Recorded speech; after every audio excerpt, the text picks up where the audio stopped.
Now we would like to hear from you, Mr. Trump. We, first of all, appreciate that you would take time out of your schedule to come down here. I think it's an important area. We recognize your success in the very areas that we're talking about and look forward to hearing what you have to say about, number one, your opinions, but also what you've heard here today. Well, thank you very much, Mr. Chairman and members of the subcommittee. It's a great honor to have been invited, and if I can lend a hand, I would certainly love to do so. I have to start by saying I'm a big fan, a very big fan of the United Nations and all it stands for. I can't speak as to what's been happening over the last number of years because it certainly hasn't been good. But the concept of the United Nations and the fact that the United Nations is in New York is very important to me and very important to the world as far as I am concerned. So I am a big fan, such a fan, in fact, that at great expense I built a building across the street. It's the tallest apartment house in the world. It's been a tremendously successful building, sold out, and I'm very proud of it. And if the United Nations weren't there, perhaps I wouldn't have built it in that location. So it means quite a bit to me. My involvement with the United Nations began with a letter which I will give to the committee from the ambassador to the United Nations from Sweden.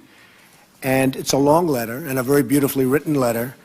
And essentially, he read an article about the success of Trump World Tower, which is the building that I can show you right here.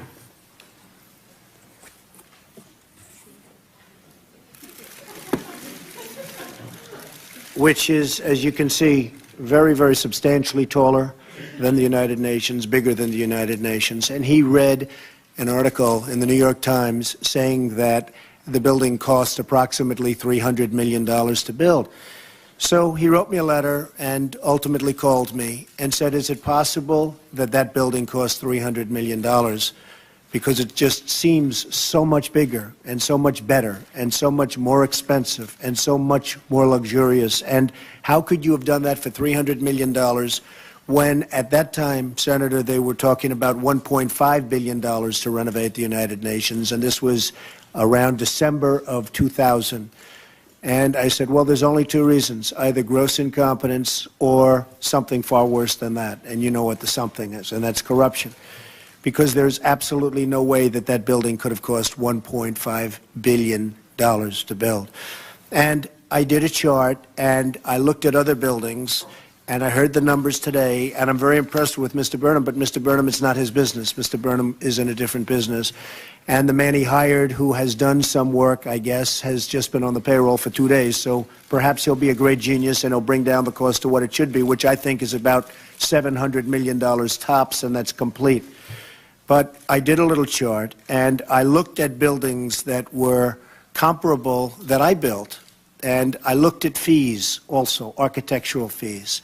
The architectural fee for this building, and you have to understand a residential luxury building is far more complex than an open-floor office building to build. It's much more. You have many more bathrooms, you have many more kitchens, you have many more rooms.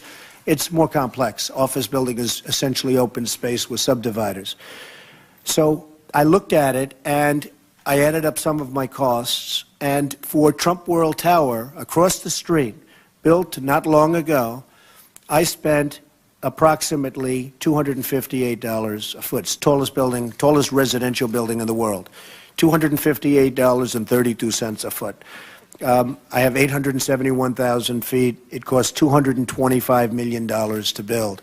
Now, anybody that says that a building of renovation is more expensive than building a new building doesn't know the business, because you have a frame built, you have your foundations built, you have in many cases elevators that can be reutilized in their entirety but fixed. You have many, many components that can be used. And it only costs a fool more money. I did the Grand Hyatt Hotel from the old Commodore Hotel. I did Trump International Hotel and Tower from the old Gulf and Western building at 1 Central Park West, if you remember. I did the Trump Park Avenue building from the Delmonico Hotel. I love doing renovation because it costs you half. It doesn't cost you more, it costs you less, if you know what you're doing. Now, if you don't know what you're doing, it can be fraught with cost overruns, et cetera, et cetera. So I looked at a couple of other buildings. 40 Wall Street is a building which is unfortunately and sadly now the tallest building in downtown Manhattan, sadly because the World Trade Center came down. It replaced 40 Wall Street. It was actually the tallest building in the world for a period of 1 year, and then superseded by the Chrysler Building and then the Empire State Building. But downtown Manhattan, it was superseded by the World Trade Center. So 40 Wall Street's approximately 72 stories tall. It was a complete gut renovation, identical to what you're doing. We put all brand new windows, brand new everything in it. And I have a renovation cost of, let's say, $100 a foot if you add everything. And that would mean that your job would cost somewhere in the neighborhood of half the number that you're talking about, and even less. The way I look at it, the number that they're talking about, and I agree with Senator Sessions, is close to $600 or $700 a foot. They're not adding garages. And by the way, garages are very inexpensive to renovate, so that brings the number way down. They're not adding a lot of things that have to be added. When I went to see the administration and when I went to see Kofi Annan, I was actually quite excited because I thought that I could save this country, this world, everybody, including myself, a lot of money just by sitting down and having a meeting. Unfortunately, as our great senator to my right said, there was just no response. They didn't really care. It got a lot of press. I walked into the room and I sat down. I felt like a head of state. I was sitting with Kofi Annan, and a door opened, and there were literally hundreds of reporters taking my picture. I said, what are we doing? I just want to tell you, I can build a building a lot cheaper. And that was the end of it. I wrote letters, and you have copies of the letters. I wrote letters after the meeting. I thought the meeting went amazingly well. I was expecting a call the following day from, whether it's Kofi Annan or his people. At that time, it was a man named Connors. I met with Mr. Connors. Mr. Connors didn't know the first thing about what he was doing. He didn't know whether or not the curtain wall was going to be new, old, and didn't even know what a curtain wall was. I said, what are you going to be doing with the curtain wall? He said, what is a curtain wall? Now, he was in charge of the project. The curtain wall is the skin of the building. I said, will it be new or old? He said, I don't know. I said, are you using New York steam or are you using a new boiler system? He said, I don't know what New York steam is. It's a very common form of heating in the building. He had no clue. And the price at that time was $1.5 billion. I mean, I don't know why it came down because the world has gone up, but it came down. That was in the year approximately 2000 to 2001. So he didn't have a clue. I don't know if he's still there. Perhaps he is. The one thing I found him very, very good at is that he didn't want to lose control of this project. He was a man that absolutely wanted to keep control of the project, but he didn't have even the slightest inkling of what it was all about, knew nothing about it. He then told me that he may move people out, he may not move people out, he didn't know, he thought he might, he wasn't sure, he just didn't know. So I went through a whole list of questions for him, and then I realized that the United Nations is in serious trouble because the $1.5 billion that they were talking about, there was no way it was going to happen for that. And I say today that the $1.2 billion, which they brought down, even though it's basically the same work, and even though things have gotten more expensive. So I don't know why they brought it down, because I don't think they brought it down for any particular reason.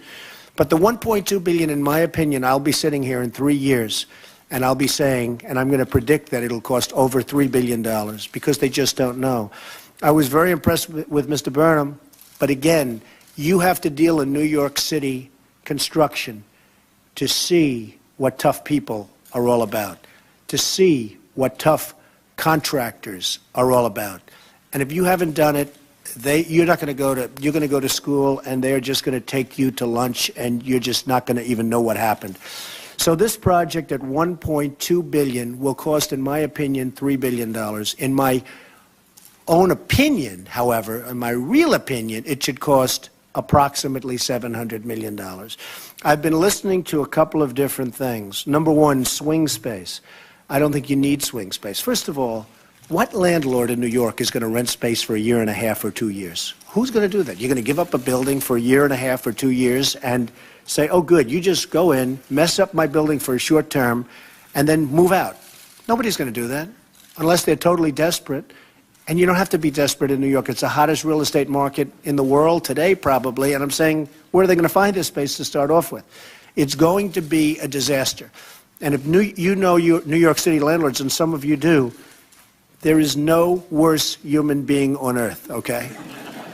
They are going to have more fun with these folks from the United Nations when it comes to signing that lease and the United Nations, their heads will be spinning. Assuming there's honesty, their heads will be spinning. So I don't know where they're going to get the space. They're going to have to pay so much, and no landlord's going to fix the space. I mean, you know, I'm listening to these people that are very naive, and I respect them, but they're very naive in this world. Now, I might be naive in their world, but in this world, they're naive. To think that they're going to go into a building and rent hundreds and hundreds of thousands of feet of space, if they can find such a building, and I don't know of any building like that, and then they're not going to have to pay for the renovation of that space and fixing up the space for a couple of years. Now, people do that, but they sign 25 and 30-year leases. I don't mind going into an office building and fixing up space, but I sign a 30-year lease or a 20-year lease or at least a 15-year lease. These people are going to sign a 1 or a 2-year lease. It's ridiculous. So the concept of swing space, in my opinion, doesn't work from an economic, and the number of $98 million is a joke, because that number will be hundreds and hundreds of millions of dollars in just the renovation cost alone. One of the things that I had mentioned to Kofi Annan and the whole group when I was at the meeting was that there is no reason to move anybody out. In New York City, we have a lot of asbestos buildings, and there's a whole debate about asbestos. I mean, a lot of people could say that if the World Trade Center had asbestos, it wouldn't have burned down, it wouldn't have melted, okay? A lot of people think asbestos, a lot of people in my industry think asbestos is the greatest fireproofing material ever made. And I can tell you that I've seen tests of asbestos versus the new material that's being used, and it's not even it's like a heavyweight champion against a lightweight from high school. But in your great wisdom, you folks have said asbestos is a horrible material, so it has to be removed. Space is constantly being renovated. Asbestos is constantly being gotten rid of with tenants in possession. You sit there. They wrap it. They conceal it. They do it. Many professional firms. They move the asbestos. Estee Lauder's company, they did it while they were in possession. I could name 100 tenants where it's been done while they sit in their offices, literally working. Sometimes it's done over weekends. Sometimes it's done at a little different time. They take sections of offices and they do it, and the people move from that section to another section, and they're inconvenienced for a day and a half, and then they rebuild the office. So the concept of moving to swing space, dealing with New York City landlords, is absolutely ridiculous. Absolutely ridiculous. Now, you can do the entire building. You can put new skin on the building. You can put see the piping, you don't have that much piping because the bathrooms are all centralized. You know, not every office has a bathroom. It's not like an apartment house. But you can do this entire building like I did the Grand Hyatt Hotel. I took the old Commodore Hotel and I made it into the Grand Hyatt Hotel on 42nd Street and Park Avenue. It was a great success. I did it with many buildings. I've done this with many buildings. But it's not necessary to have everybody leave the building in order to rebuild a building. And you don't have to necessarily even do it at one floor at a time. You can either fix the skin or put a new skin on the building. And what you do is you do the roof first and you seal it and you get a 30-year guarantee. You then and what I do best in life is build. Even better than The Apprentice, I must say. The thing I do best is build. But you put a new roof, as I did with the Commodore Hotel into the Grand Hyatt. You put a brand new 20 or 30-year roof that's a guaranteed roof. And now your roof is done, like an umbrella. And then you bring the skin down, and as you're bringing the skin down, you're taking the old skin off. So by the time, and you literally have very little gap, very little space, but you're bringing the new skin down, and it's just, think of an umbrella. You're bringing the brand, and you should put new skin. This skin has been up there for many 60 years. It's over. Now, you can copy the skin identically. You can copy the color of the glass identically. You can bring in all the modern technology, including triple pane or double pane glass in terms of heat and cooling and everything else. But you bring the skin down, and as you have scaffold, and as it's coming down, the old skin is coming off. Everything sealed up beautifully. In the meantime, inside, your pipes are going up, your asbestos is coming out, your electric is being redone. You have companies that do nothing but redo electric. Now, these are different companies. You have companies that do new electric, they wouldn't know how to redo electric. Then you have companies that redo electric, they don't know how to do new electric. I mean, it's just a specialty. But you have special people that redo apartments, which are being renovated all the time with people in possession, that redo all sorts of buildings. I just built a building on Park Avenue and 59th Street. I had tenants in possession when I did it. I mean, I built a major building, essentially brand new, the old Delmonico Hotel, and I had people living in the building when I did a major $100 million job. It's a $200 million building. So the concept of moving to another location and getting everybody out of this building is absolutely asinine and will cost you so much money you're not even going to believe it, and then you're going to have to move in. Many other things. When I did the Wollman Rink, the city of New York was boggled down for a period of 7 years. They had spent $21 million. It was a tremendous embarrassment to the Koch administration, and I said, I'd like to take over the project. And they said, the New York Times came out with an editorial, the New York Post came out with a great editorial, and they said, let Trump do it. And finally, the city had let me do it. And I rebuilt, and believe me, I used nothing that was there before. Everything had to be gutted out because it was totally incompetently done. 7 years, $21 million. I redid it, and the senator remembers this very well, I guess. I redid it in 3 months for $1.8 million, and it opened, and I still run it today, and that was quite a while ago. This is no different, and in fact, in a certain way, this is even easier.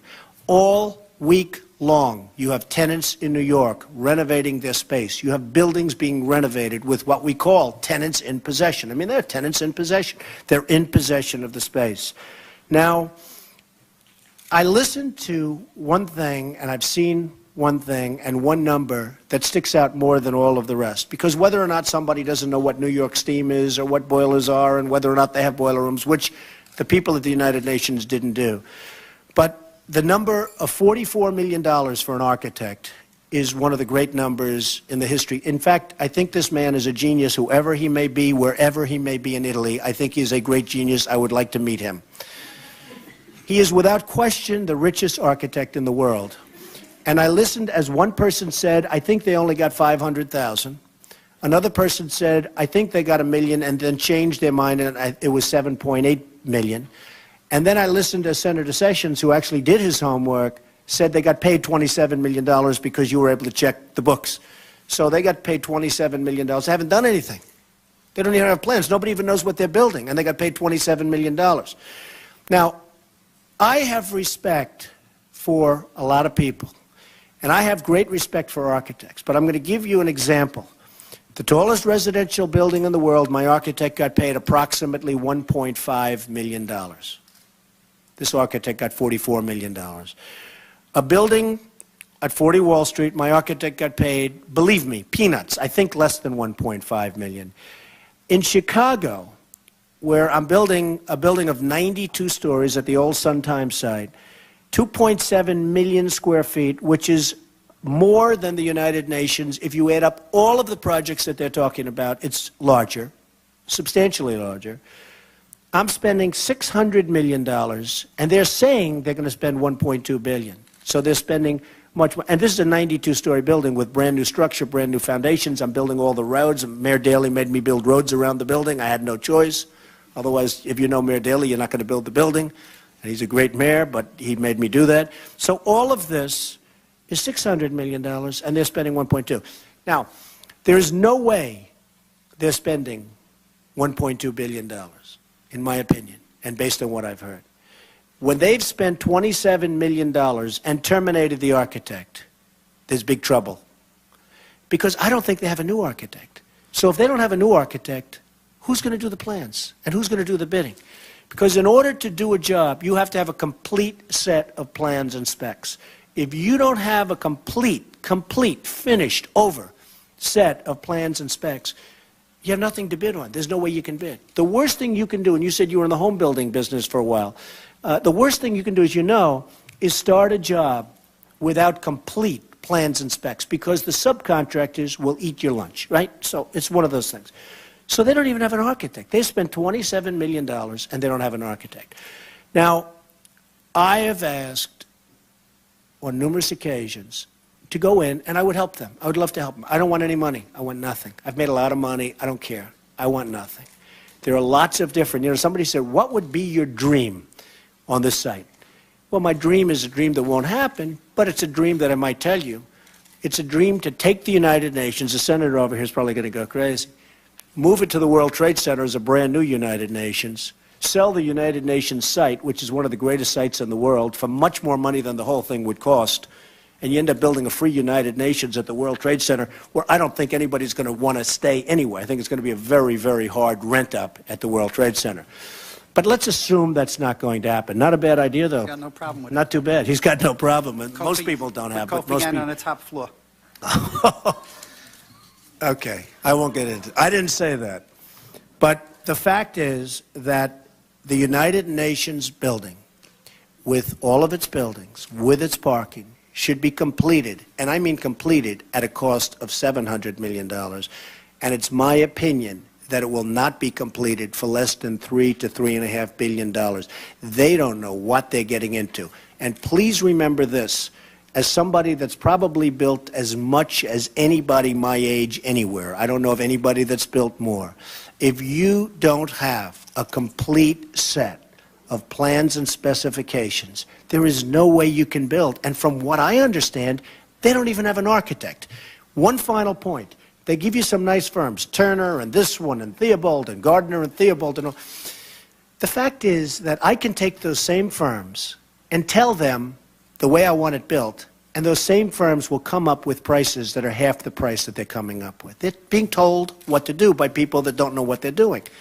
So if I take Turner Construction, which is fine, or if I take a couple of others, and by the way, when I say fine, fine, but Rolls-Royce, they spend money. But if I take a couple of those firms, and if I show them the right way to do it, and if I lead them down the right way, which is really what a good developer does, that number that they're coming up with will be cut in half. So that's it. Congratulations. You've got yourself a mess on your hands. And it's only going to get worse. Mr. Trump, thank you very much. Let me ask you a couple of questions. Your renovation cost per square foot on an average building, and let's say with asbestos decontamination, abatement, what is it, $100, $150? I think any professional, I was speaking to somebody very professional, Richard Lefrak, before. He said he just gave out an architectural contract on a 1-million-foot building for $1.5 million, okay? Not $44 million, 1.5. So it's the same size, $1.5 million.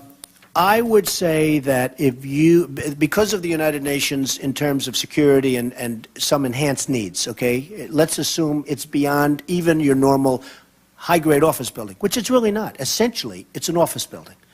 But let's add something for security. I would think you should easily do it for $250 a foot, easily. And that means complete. That's not adding up all of this other stuff, which, by the way, was not given to you. You have many things listed on that board that weren't given to you. Right, right. And when you say $250 a square foot, that's in today's dollars. So if we wait 2 years, number one, there's going to be some price inflation in that. And they don't even have an architect, so how can they start sooner than that? First of all, to do a good set of plans and specs is going to take you a good year. So if you don't have an architect even hired yet because the last one ripped you off or did whatever he did, the guy is unbelievable. I mean, this guy, I want to meet him. I can learn from that guy. But so you have a man that got paid $27 million that you're not going to use. So now let's assume you have to start all over because no architect's going to take over somebody's plans in the middle of it. You just don't want to do that, okay? And the other thing is, how do you hire an architect from Italy? I love Italy. I love Italy. I love the Italians. How do you hire an Italian architect? What happens every time he wants to check the building? He gets on a plane and flies for 8.5 hours? Then he goes to the New York City building department and he doesn't even speak English? I mean, it's ridiculous. So what they have is they really have a problem.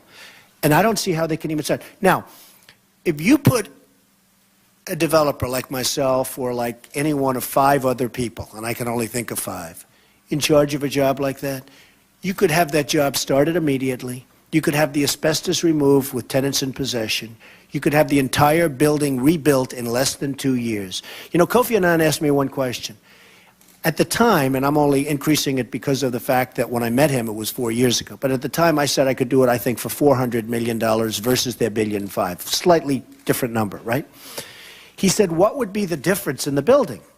I said, the difference would be my building would be better, be much newer, much richer. I was putting in all brand new marble floors on the ground. I like marble. I was putting in all brand new marble floors. They have all broken up terrazzo floors. Under their plan, they were leaving these all broken floors. They're broken, old, and terrazzo is not exactly a great material. It's garbage. But I was putting in all brand new marble. I was putting in an all new curtain wall. They were going to fix their curtain wall. If you fix that curtain wall, it's a disaster. You have to put in a brand new curtain wall. You get another 50 years. If you fix it, it's not the answer. It's going to leak. It's going to be a problem. So he asked me the question, and I said, the answer is it's going to be better. It will be brand new in its entirety. You won't have to move anybody out. You won't have to go and build. At that time, they were talking about, as you remember, building a new building to house the people, and they were going to put the building, and they were actually thinking about then ripping the building down. Okay, I said, that's a real beauty. But they don't know what they're doing, so here I am. So if the United Nations decides to go ahead on the track that they're going now and go out for a $1.2 billion contract, you going to go get that business? No. I'm not going to get it. First of all, they don't know what they want. They don't know what they have. They have no idea what they're doing. It's a problem where you can't bid on a job like that, and I wouldn't bid on it anyway. I offered my services free. I wanted to save close to $1 billion, actually $1.1 billion at the time. I wanted to save $1 billion for the United Nations, for the world, in a sense. I wanted to do it. I like doing it. I like doing the Woolman skating rink. I mean, this is a bigger version of the Woolman skating rink. That's all it is to me. And I said, I don't want a fee. I don't want anything. They didn't like the idea. Now, the senator would have his own reasons. He's stronger on it than me. But they didn't want the idea. Are you surprised, Senator, about that? No, I think that'd be a good location, and I did spoke in jest, and I apologize for the jest, but I think the downtown Manhattan would be a good site, or where it presently is, and I think you could do an outstanding job. Anybody could, as long as you have accountability and you have real transparency and you have real bids going on and real people managing these projects. I think that's not going to happen. I think it's a very interesting idea, but I think it's not going to happen. I love the idea of the downtown switch, sell the land, you'll make such a fortune on the land, et cetera, et cetera. It's not going to happen from a practical standpoint. It should happen, but it's not going to happen. But just in terms of the renovation itself, you have to get the right architect. I mean, there are architects and there are architects. You have to get the right architect. And you have to know who those architects are. I mean, I can only think of 5 architects that would do a great job on this building. You have to know who the architects are. You have to get your plan started. You have to do it as a renovation, and the renovation should be done quickly, effectively. And in my opinion, by the end of 2007, this whole job should be complete. Complete. It can be started immediately because of the fact that you're doing it the way I'm saying. Within 3 to 4 months of planning, you can start your contracts without extras. In other words, you can start what I call hard contracts, contracts without fluff and without extras. I think the entire job can be done by the end of 2007. I promise you, Senator, they won't even have the people moved out by 2007.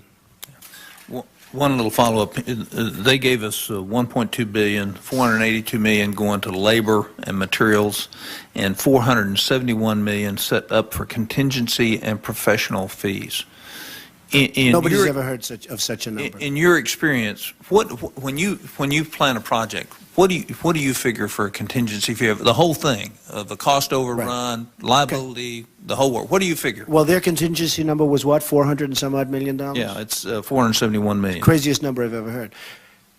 My building in Chicago is $600 million. I believe we have a $30 million contingency, and of the $30 million, if I use any more than 3 or 4, I'm going to be very angry at my people.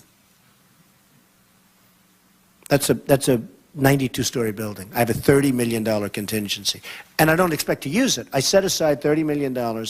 I expect that if I use more than $3 million, I'm going to be a very unhappy camper. Okay. To have a $400 and some odd million contingency is totally unheard of. Thank you. Senator Dayton. Thank you, Mr. Chairman. Well, you build good buildings, Mr. Trump. Thank you. I go in them. I go to Napoleon, so I very good. Go in them. And when can you start? Well, I'd like to do, you know, it was amazing. The Swedish ambassador just piqued my attention, and he should get a lot of the credit for this. I mean, his letter is here. It's such a beautifully written letter, and it's written by a man of, I don't even know him. It's written by a man of great common sense. And you met with the Secretary General 4 years ago?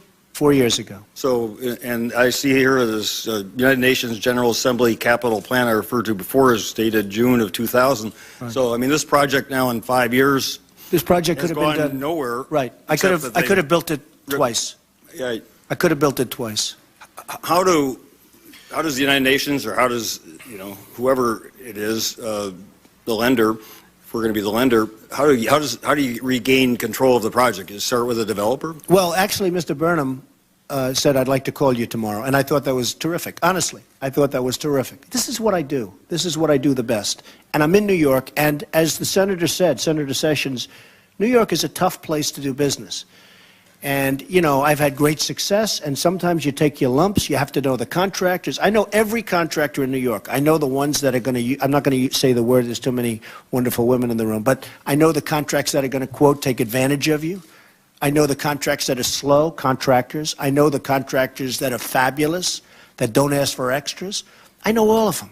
I know the good ones and the bad ones. I told a friend the other day, he was doing his apartment, he told me the contractor. I said, don't use him. This was about a year ago. He got killed by this guy. He got killed. I said, use somebody else. He came to me the other day and said, I should have taken your advice. The United Nations people don't know. We have major slime in New York.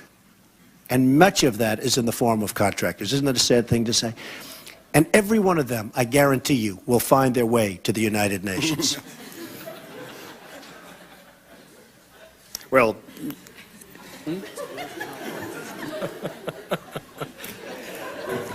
when would you like to take over rebuilding the I'll Visitor help you Center out. and a few other projects? That's true. Thank you. You've had your own difficulties with, We have, with that. I know that. but it shows what the difference between someone who knows what he's doing and people who don't. And thank you very much. Thank you, sir. Thank you. Senator Sessions. Mr. Chairman, thank you very, very much for caring enough about the American taxpayers' money to have this hearing, and I think you've got 40-something planned. He is a fresh breath of fresh air for this Senate, and it ought to embarrass all of us because all of us have oversight committees that are not doing a very good job. And if we could save $1 million, Mr. Trump, that's $1 million that can be used for good causes, and I think there's potential to save a lot more than that. You have given us a tutorial on reconstruction and renovation and construction and big projects. I hope people were listening, and I think the main point is you've got to know what you're doing in this city in this kind of construction project, or you can be taken to the cleaners. Your contributions are going to help us save money, and I believe help us have a better UN building. And that's, you wouldn't have said that if you didn't believe in the institution and want it to be better and want it to have the best building it can and the best balance sheet it can. So I just want to thank you for it, and we'll note that you said it could be completed by 2007. The plans are at this date to begin moving people out by June 2007. And so once again, we've got longer time frames and more cost. Again, I want to thank you for your courage, your willingness to speak out on an issue that a lot of people would have avoided, but you brought your expertise to bear and I believe will help the UN do a better job. Thank you very much. Thank you, sir. Great honor. Mr. Trump, if someone in your organization paid twice the amount for a project it cost, in 2 words or less, what would you say? You're fired. Mr. Chairman, we're dismissed. Good job. Thank you. Thank you. Good job.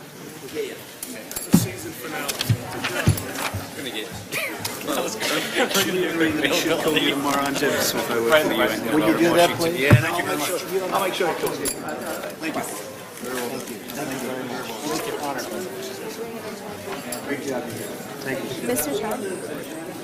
Hi. Hello, how are you? Great job. Anything I can do to help. Okay, absolutely. I'll get that thing done so fast, so inexpensively. And it'll be, so I'd love to do it, okay?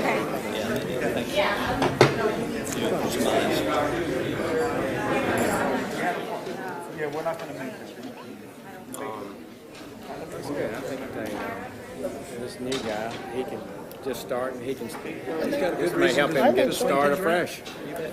Well, if you get me involved in that, I'll make sure I watch your money. I don't want anything, but I'll watch your money. It looks like we don't have any. No questions?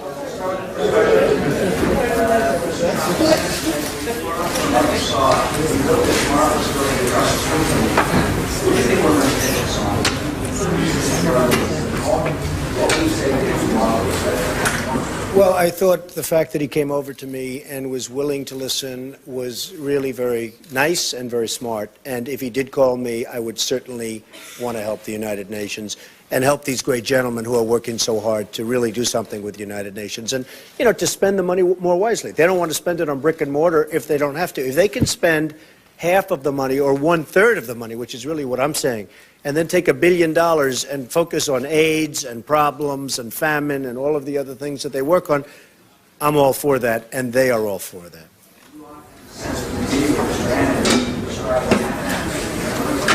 Well, it was nothing much. I mean, I received a letter, and the letter was, well, we're looking into things, et cetera, et cetera. So I was a little disappointed, to put it mildly. I thought he was going to call and say, get over here. These guys would have called and said, be over here tomorrow morning at 7, not 8, 7.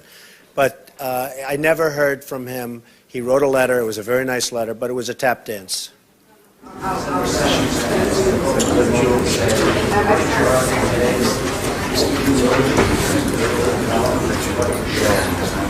I think, one, there ought to be a complete stop until they've really looked at this. I think there's no question that this thing is a boondoggle in terms of cost. And it is going to cost more than $1.2 billion. I think the thing we heard today is they didn't know what it's going to cost, but they'd already decided on the $1.2 billion loan. I think that tells the Ronaldo thing, that he's no longer a contractor. That firm is no longer. Why? We should know that. And nobody knows exactly how much has been paid for it. So I think there's a lot of questions that the UN needs to say, time out, we'll start all over. Maybe we might learn something from one of the best developers in New York City.